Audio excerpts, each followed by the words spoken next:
রায়নগর গ্রামে এক ফুলওয়ালি বাস করত। সে গায়ের অনেক মানুষের কাছে ফুল বিক্রি করত, কিন্তু ঠিক তার পাশের গ্রামে মানুষের পুজোর ফুল থাকতো না। একদিন শিবানী ভোরবেলা পুজোর ফুল তোলার জন্য উঠোনে এসে দেখলো তার গাছে কোনো ফুল নেই। সে অবাক হয়ে গেল। ঠিক তখনই পাশের বাড়ির দীপুর মা এসে বলল, দেখো না দিদি, তুমি কি আমাদের গাছ থেকে ফুল নিয়েছো?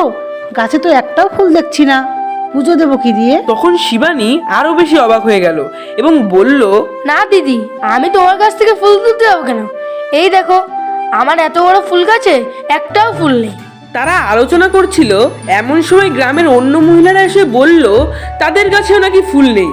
এবার তারা সবাই অবাক হয়ে গেল, কারণ গ্রামের সবার বাড়ির ফুল একসঙ্গে উধাও হয়ে গেছে। তখন তারা সিদ্ধান্ত নিল, আমার মনে হয় কেউ ফুল চুরি করছে। কালকে ভোরেই আমরা সকলে মিলে পাহারা দেব।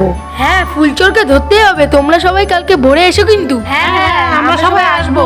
পরের দিন ভোরে ফুলচোর বুড়ি যখন গ্রাম থেকে ফুল চুরি করে বাড়ির দিকে ফিরছিল, তখন রাস্তাতেই তাকে সবাই ধরে ফেললো এবং একজন মহিলা বলে উঠল, ফুলগুলো তুমি কোথা থেকে তুলেছো কাকিমা? এসব কাণ্ড দেখে বুড়ি ভয় পেয়ে গেল। তখন সে ভয়ে ভয়ে বলল, ওই পাশের বাজার থেকে কিনে এনেছি গো। নেবে নাকি তোমরা? আমাদের গাছের ফুল আমাদেরই কিনতে বলছেন কাকিমা? কারোরই আর বুঝতে বাকি রইল না এই বুড়ি মহিলাই চোর।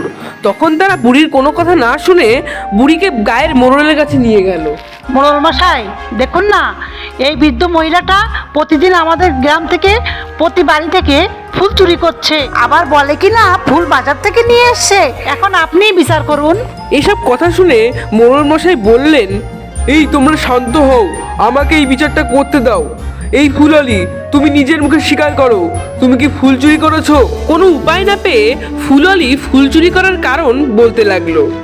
আসলে আমি খুব গরিব, আমি খেতে পাই না, সেই জন্য আমি ফুল চুরি করে বিক্রি করে সংসার চালাই বাবা।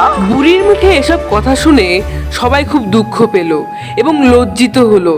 তখন তারা বুড়িকে সবাই মিলে সাহায্য করলো এবং মোড়ল মশাই কিছু টাকা দিয়ে বুড়িকে নতুনভাবে আবার ব্যবসা শুরু করার জন্য অনুরোধ করলো।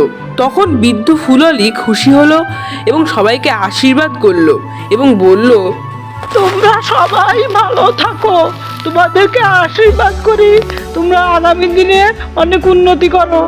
আমি আর কোনোদিন ফুল চুরি করবো না।